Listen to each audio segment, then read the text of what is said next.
Welcome to our posts. Today we will see stories of am I the a-hole? Am I the a-hole for separating my finances from my husband because he won't quit giving his parents money? Me and my husband have been together for over 9 years and separating our finances never occurred to me until this past year. I'm the saver and he's the spender. In the beginning it didn't bother me because we had 2 incomes and wasn't rich but lived comfortably. His family has always borrowed money from us but rarely ever pay that money back. I personally don't lend money, not even to family, but I do not stop him from lending to his. A few years ago my husband was in a bad car wreck and can no longer work, so I became the sole breadwinner. He now gets disability, but that was a 4-year process. In that time we dwindled our savings to nothing and came close to losing everything. Our debt mounted and there was nothing I could do. When he received his back pay I only asked him to pay off his vehicle, a loan in which I've paid over 50 grand on in the last few years, and put some in savings. He did neither. Instead he blew the money, loaning over 10 grand to his family and paying nothing towards the debt we created. During this time I was able to save some money from my paycheck, but not much, and had plans to pay some debts off once I have enough saved. He knew I was saving to do this. About a month ago I noticed over 700 missing out our savings and I asked him what happened. He replied with, I loaned it to my parents. I asked when he was going to receive it back because that money was already spent and I needed it. He said, I don't know when they can afford to. I blew up and lost my crap. He didn't ask me, we didn't speak about it. He did it behind my back because he knew it would piss me off and I would say no if he asked. We had a huge fight. I figured after that fight he would stop. But no. Yesterday I checked my account and another $1,000 was gone. Gone where, you ask? He gave it his parents. I'm so mad I see red. I flat out told him that as of today I'm done with his parents. I'll pay half the household bills, buy our food, and that's it. If he wants to lend all his disability to them, fine, but I'm not gonna go bust my butt 60 hours a week so he can keep giving our money away. So am I the a-hole for going to the bank and withdrawing all the money I put there and opening a new account he don't have access to? He seems to think I am and says that I should want to make his parents happy. I would like to see them happy, I just don't want to pay for that happiness. Top comments. Not the a-hole. You should have done that way sooner, if he is like that with money. It seems like he has no sense of how to handle money and no idea of what happen if you are in debts. Sounds like he has this from his parents/family, as they also always borrow money and never pay back. Separate your finances and also review your relationship. If your husband thinks so little about you, that he put his family way above you, and not even talk about you, but use you as an ATM for his family. Not the a-hole, but if he's at the point where he's comfortable stealing money, then he is comfortable racking up credit cards and tanking your life together. Check your local laws and see if marital debt is shared. As for the way forward, your marriage will only survive if he put your finances first. Right now he is perfectly content letting you starve if it means he can fulfill his parents' request. 2 things need to happen: marriage counseling and a meeting with a financial advisor. He may also need individual therapy to cut the financial cord. You also need to take a good hard look at yourself. What are you willing to put up with? What is your breaking point? Do you keep hitting your breaking point and still stay? Opie replies, unfortunately I do keep hitting that breaking point and stay. We have a 8-year-old daughter and I want her to have both her parents and didn't feel money was a good reason to leave, especially since I love him. I'm just tired of his family. Not the a-hole. Check and lock your credit too. Who knows what credit cards he might have opened in your name. Not the a-hole, of course he thinks you're the a-hole, he can't spend your money on anything he wants anymore. I think what you did was very smart, separating the money. Hopefully he won't slack on his half of the bills because he is spending so much and expects you to pay more than half, knowing you won't let the bills not be paid. Next story. Am I the a-hole for telling my mom to get a job just like everyone else? Throwaway account because my main has personal info.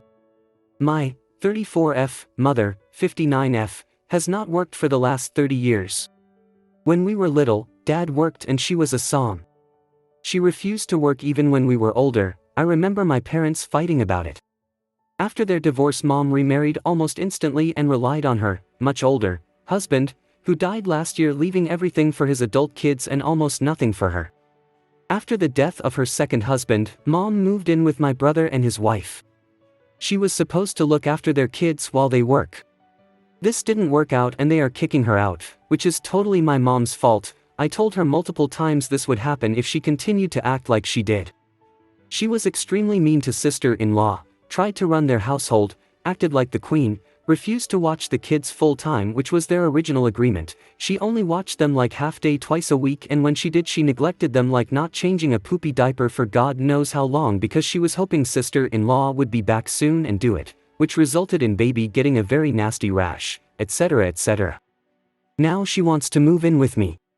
She's claiming she'd help with the kid. I have a 2 years old. I told her no, I saw what happened to my brother and sister-in-law. You caused major issues in their marriage and I will not risk it. After all, you always told us adult children should never live with their parents. Yes, we were both kicked out at 18 right after we finished school.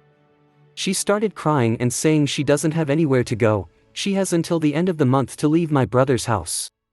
I told her neither did I when she kicked me out at 18 and I went to live on my friend's couch, but I worked and eventually rented a room, so I guess that's what she should do. That's what everyone else does. She asked me to at least pay her rent until she gets back on her feet. I said no, you're a healthy working age person, you should not be freeloading. That's exactly what she told me when I was 18. We had a very big fight, but I refused to let her move in or give her money. I'm sure she should still have some from her inheritance, and I know for a fact my brother gave her money, so I didn't feel guilty at all. Now, multiple relatives are texting me, basically saying me and sister-in-law are horrible people. Mom's dead husband's son called to scold me, telling me my mom is my responsibility and not theirs, so I should do what's right. I do not feel guilty, but perhaps that's what makes me the a-hole? Am I? I do feel bad about people claiming I'm a bad daughter. Mainly because my mother was never a model mom herself. She never put her kids first and was generally disinterested in us unless she needed something. I mean, if she were nice, I'd be happy to have her near. Top comments. When a relative calls berating you for not housing your mother, your only response should be, I'm so glad you called and that you're so concerned. I'll let mom know you've offered her lodging. Please reach out to her directly to make arrangements. Not the a-hole. Not the a-hole. Your mother should learn the consequences of her actions and of her lack of actions. You had to learn at 18, she finally has to learn. Ask the meddling relatives if they spoke to your mother on your behalf when she kicked you out at 18. Not the a-hole. You have the benefit of knowing exactly how she will act. If you take her in, you'll probably suffer every single day until you kick her out. Depending on how much money your brother gave her and how much she got from the inheritance, I might consider kicking in a little extra just to completely wash my hands of the situation, but you're totally justified giving her nothing. And the fact that she's similarly pestering and guilting her husband's son does not make this your problem. OP replies. I don't know how much she got from her husband, but my brother gave her 800 euros every month for like 7 months or so. She could have saved up since she didn't have to pay for anything living with them. She also gets some money from the government for being a single adult household, but it's only a couple hundred a month as far as I know. Next story. Am I the a-hole for refusing to move from a comfy chair in a coffee shop? I, 23F, recently moved to a new place and am getting to know my neighborhood. A week ago I found a small coffee shop with great cake. So yesterday I went for a coffee. I freelance, so I set my own hours. The coffee shop is relatively small, with under 10 tables available. I sat at the most comfortable looking chair in the shop, one of 4 chairs at the biggest table. I was a little into my drink and cake when a group of 4 middle-aged people asked me if I could move so they could sit together there. All 4 were on the larger size, and I could understand how they would be uncomfortable on other seats in the shop. The one I was sitting in had high back armrests and was plush with soft leather. I, however, would also like to sit comfortably. I told them they were free to take the other 3 chairs and pull an extra one to the table. They told me they had something to discuss among themselves and would appreciate if I move. Again, I told them I liked the chair and I was there first, so I would not move. They grumbled about selfish youngsters, gave me the stink eye, and asked the shop to make their orders to go. When I told my family about this, My mom told me it was selfish of me to take a table for 4 when I was there by myself. Am I the a-hole? Edit, yes, there were plenty of other tables for 4 people. One would seat 6, but cramped in a corner. The chairs at other tables are not as comfortable. Top comments. If there are other tables that can fit for, then not the a-hole. You deserve comfortable seating too. But if there's no other table for 4, it's a little inconsiderate to be taking a 4 top for you alone, both for other clients and the cafe as well. You are the a-hole. Reddit will probably tell you that it is your right to sit wherever you like and to keep sitting there. But taking the biggest table at a small shop when you are alone is a selfish move. This is about moral, and in my opinion it is morally wrong to take the biggest table alone. It is bad for the shop and inconsiderate for the other costumers. Again, legally you can do it. Free seating, nothing is reserved. Single people on large tables make me want to do revenge. Signed, a cafe manager. It's not to do with the chair, it's because you took a table with 4 seats in a small cafe. Not only that, but the biggest table. The biggest tables are not intended for individuals. You are the a-hole. You are the a-hole, and I also can't stand people like you that go and nest in a small shop with their laptop and sit there for hours. Get a desk. A small coffee shop is not your workspace to hog a place for hours, and you are doing that on the biggest table on a small coffee shop. The entitlement is unbelievable. You are the a-hole for taking the biggest table as a solo customer in an already small coffee shop. Next time just move the comfy chair to a smaller table. Next story. Am I the a-hole for not waking my wife up and letting her sleep the whole day? Using a throwaway for obvious reasons. Just a quick background info, my wife, Heather, 36F, and I, 35F, have been together for the past 14 years, and married for 10. We have 2 daughters, 4 and 6 years old, together. Heather is a doctor and she works ridiculously long hours, gets tired, etc. Yesterday she came back home after being away all day. She was on call and needed to go in for an emergency surgery, and told me she was going to sleep for a couple of hours and asked me to wake her up by dinner so she could see the girls and I a bit. She slept around 5 p.m. I tried to wake her at 7 p.m. I called for her, softly shook her, gave her a kiss on the cheek, but she didn't get up. She is a very light sleeper, and these things wake her up 90% of the time. I thought she needed the rest and let her sleep. Heather slept until the next morning, which is when she needed to go to work.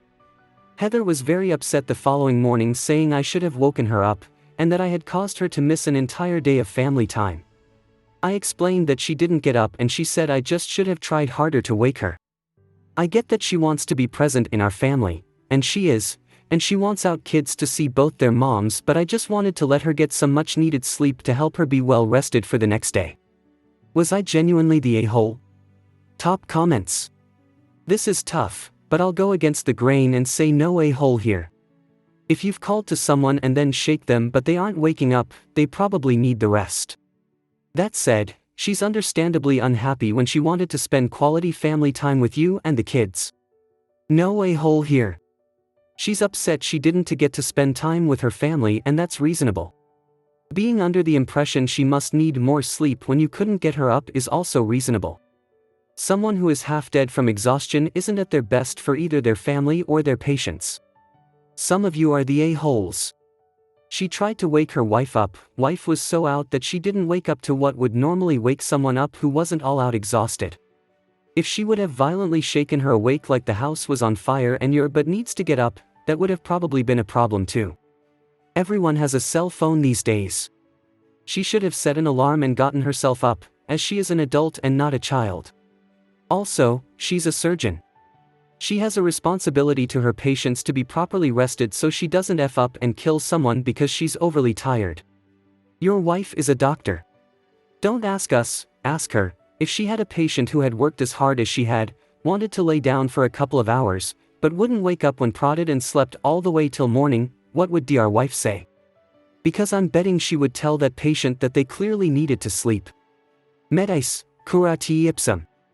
Not the a-hole. You were not an a-hole for letting your wife sleep. Considering how tired she was, you did it with good intentions, but from her perspective, missing out on family time, especially after expressing a desire to be woken up, might have felt like a missed opportunity to connect with you and the kids. Acknowledging her feelings and validating her disappointment can help. I hope you guys liked this video. If you did, make sure like, comment, share and subscribe the channel our posts.